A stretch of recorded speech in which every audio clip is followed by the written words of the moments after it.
guys. I know it's been a long time since I've been on here for a video. I've just been... I don't want to do a video when I'm not feeling my best. I don't want to do it when I feel like I'm just not mentally completely here with you. I don't want to do it when I'm exhausted. I don't want to do it when I'm hurting. So basically, I've told myself I never want to do it. But that's not what this page is about, and I need to get over the fact that it's never going to be the perfect time and I'm never going to feel perfectly great enough to be on here. Obviously, some topics, some things that I'm going to talk about or want to talk about, I'm doing a video. I have to be mentally clear for. Hey, what is it? I still need to get my stuff from Roblox. My everyday things. If I miss a day, then I have to start on day one. And you have to do this now? You can do it while I'm gone to my appointment later. But it's about time for me to check it. You can do it while I'm gone to my appointment later.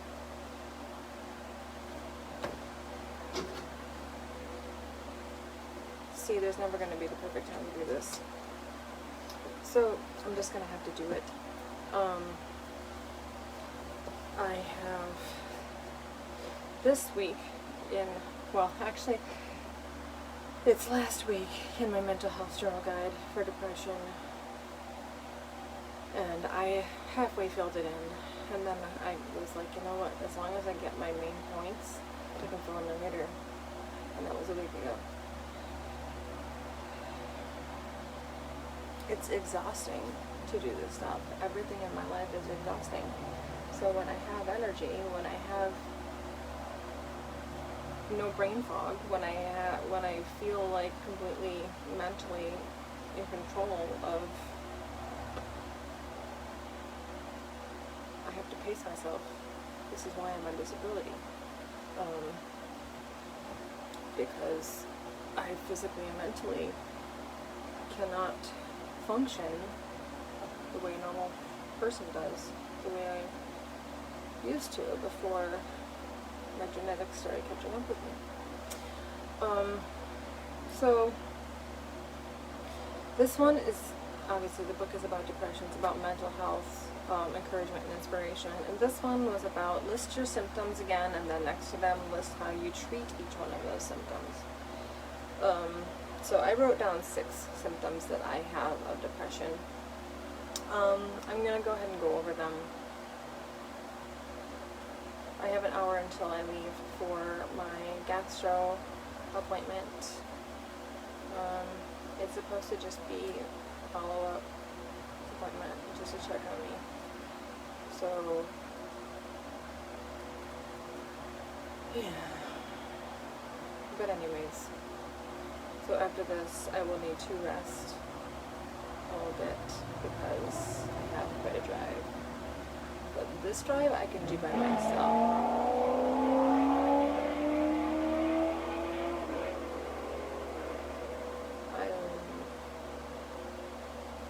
That was funny. I literally thought of that noise as a bark. Anyway. Thank you, autism, for bringing out my silly childishness.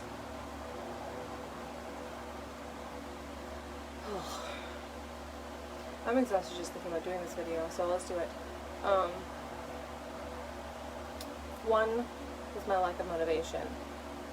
On top of just being drained a lot, especially in the summer with the heat, sometimes I can just be really hot and just kind of pushing myself through the day, but when there's depression on top of that, I actually don't feel like doing anything. I don't lack motivation to even sit outside and feel air on my skin. I don't feel like I have motivation to get myself from the bed to the couch. I don't have motivation to do the dishes. I don't have motivation to take a shower. I don't have,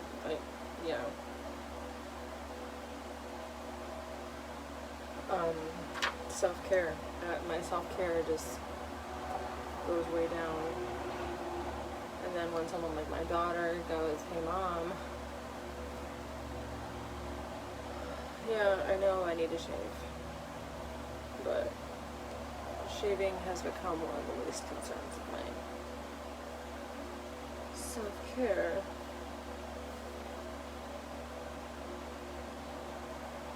Lack of. Yeah, there's another one, lack of self-care. I'm tired a lot, on top of my normal fatigue. I'm tired a lot. And I think that has to do with the fact that when my depression has really hit me and I'm in the middle of it, sleeping is an escape. Sleeping is an escape from depression. Sleeping is an escape from just being awake and sitting in a seat and watching life happen around you and not being able to move, not being able to think straight, not being able to think at all, just having an empty brain and just not functioning.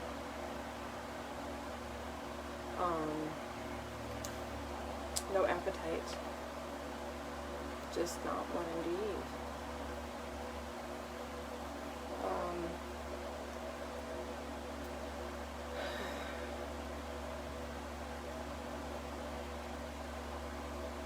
Knowing that it's a meal time, but not like either not feeling like eating or just not wanting to, or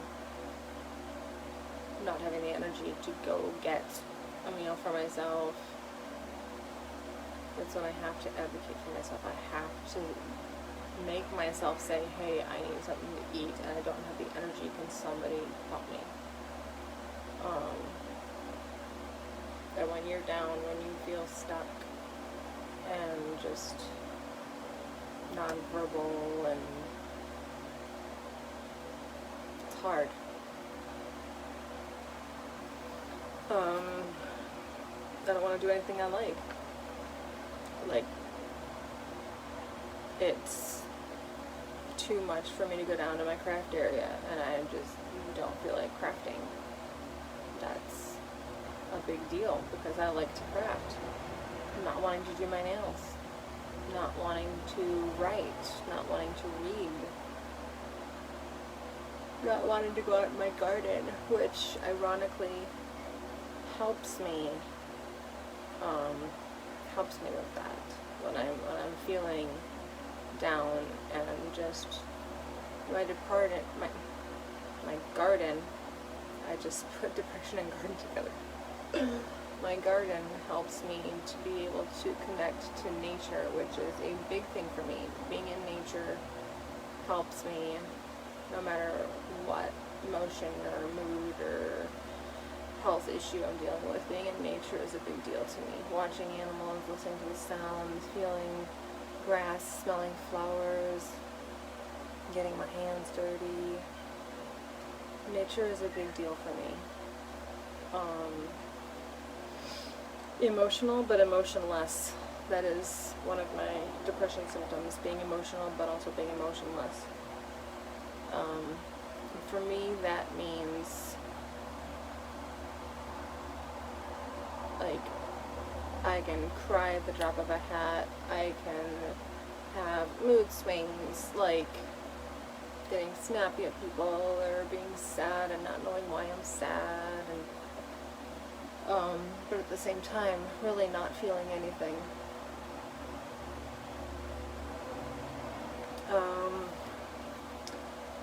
Feeling like I'm drowning. I also described it as the proverbial pull of quicksand and darkness. That is depression to me.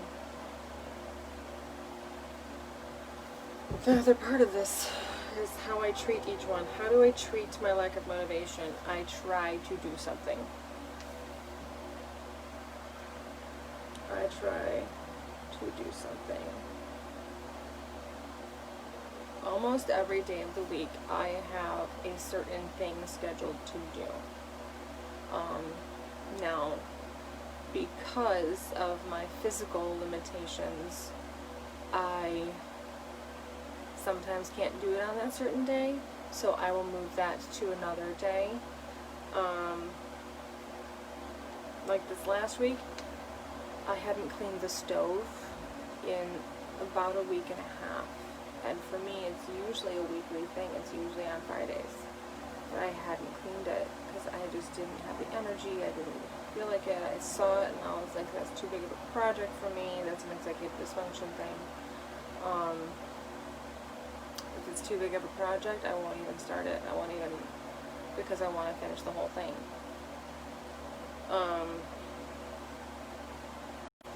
But like Mondays, today is Monday, and I know I have a lot going on today, physically and emotionally, so I will not be cleaning the bathroom today. But I got the vacuum out yesterday because I saw stuff on the carpet that I knew I didn't like. So I got the vacuum out yesterday to do a vacuuming job, but then I was on the computer and I felt inspired to continue writing, so I just kept blogging. So I just moved the vacuuming because I felt connected to my writing, connected to my blog, even though I was exhausted.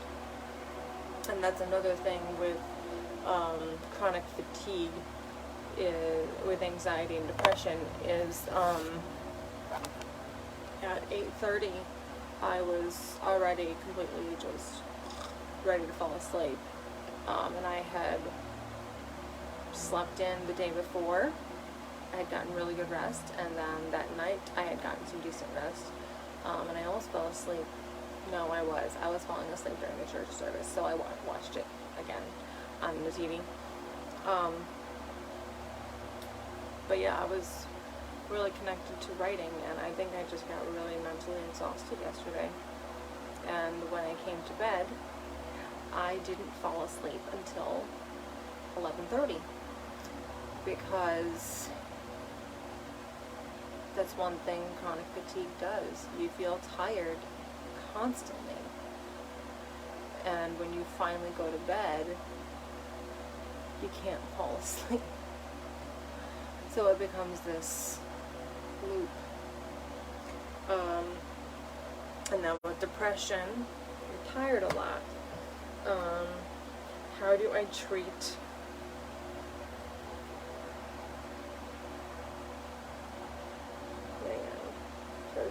every day? How do I treat being tired a lot? I let myself rest with blocks of time. I let myself rest in blocks of time.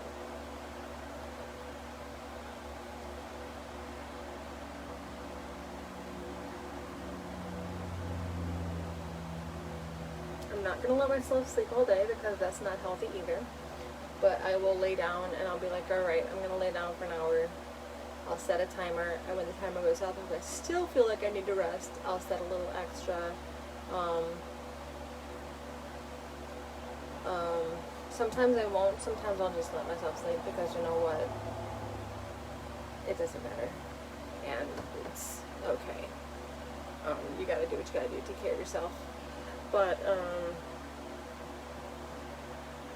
my next one, no appetite. I make myself eat something at every mealtime. It doesn't matter what it is. It doesn't matter if it's an apple with peanut butter. It doesn't matter if it's a bowl of chips. I make myself eat something every mealtime, because with no appetite, I physically have to eat during the day for my physical problems. So when I have mental health issues that conflict with my physical problems, there's got to be a middle ground, and I have to take care of myself whether or not my brain is going to keep up with me. I have to do what I have to do for my physical self first. So no appetite, I make myself eat something.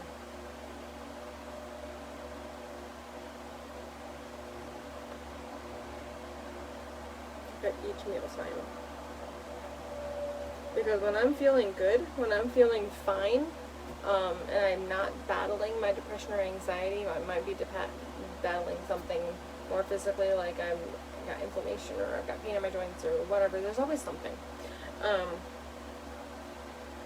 I'll eat just fine. I'll eat at all 3 meal times. I may have a snack, I may have another snack, whatever, but I always eat something at meal times because that's how my body works. But when I don't want to do anything I like, I practice self-care. I will either put a mask on, I will sit with a cup of coffee in the alcove and just enjoy sitting there with the coffee.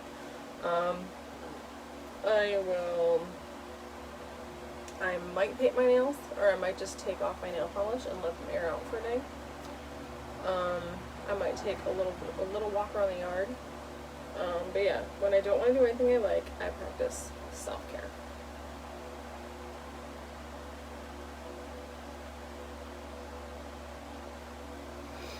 When I feel emotionless but emotional, I try to distance myself from my family because I don't want to have reactions to them that really have nothing to do with them.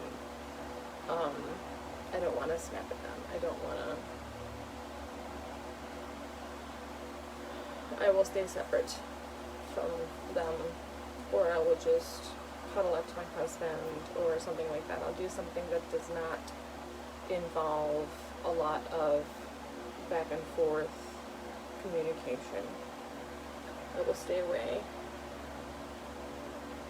from communication. I'll stay away from verbal communication.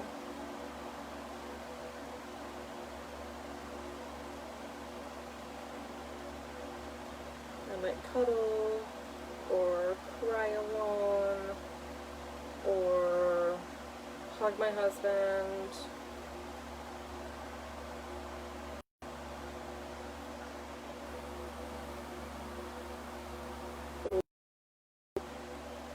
Write, type. When I feel like I am drowning, when I feel like the proverbial bowl of quicksand and darkness is getting me, I just try to stay above that. Sometimes using disassociation as a tool against that is helpful.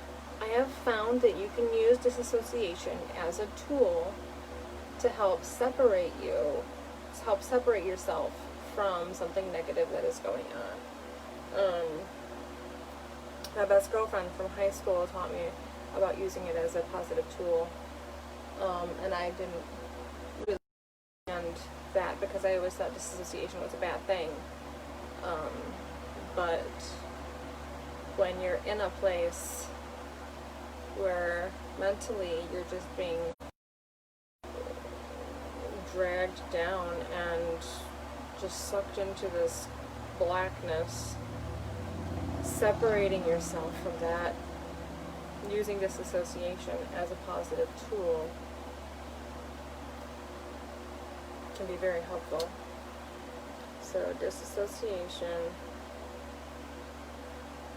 as a positive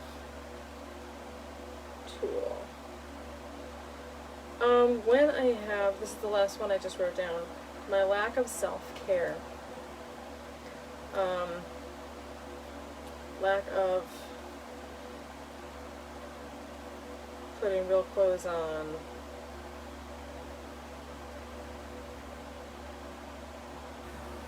Lack of, like, I'll make sure I do my bare basics.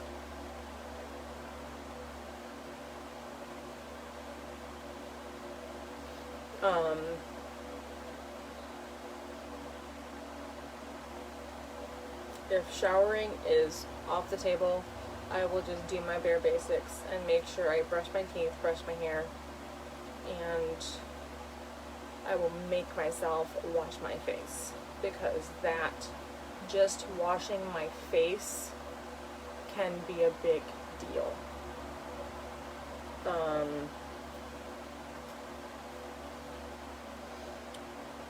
Teeth, hair, wash my face.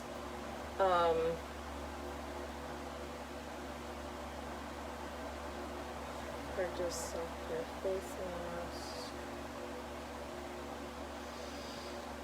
checking.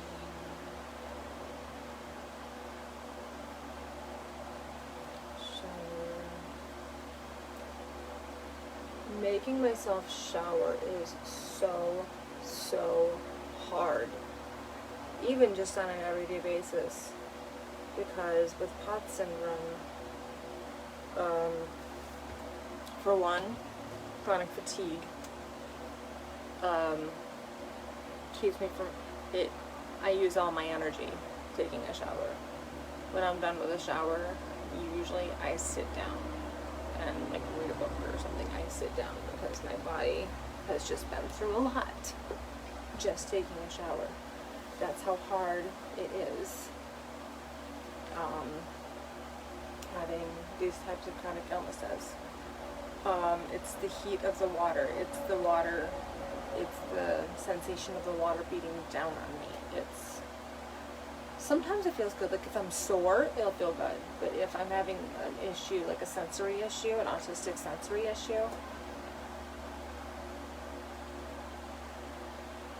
that's hard. Shaving is hard because I have to bend and I have to balance.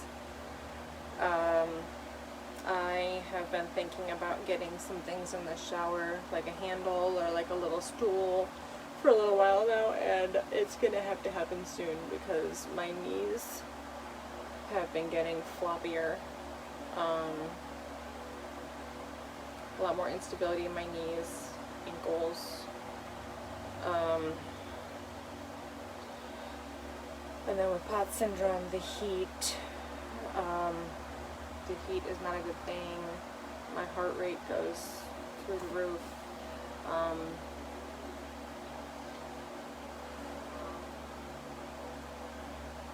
So, having mental illnesses, having depression, anxiety, on top of having EDS,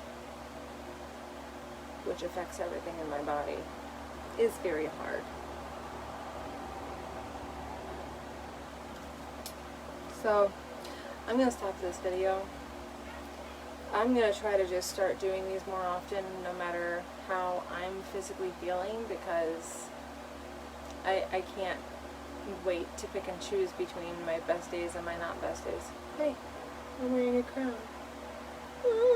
That's just my random. But yeah, I need to get out here more. So, I'll talk to you guys later. Bye.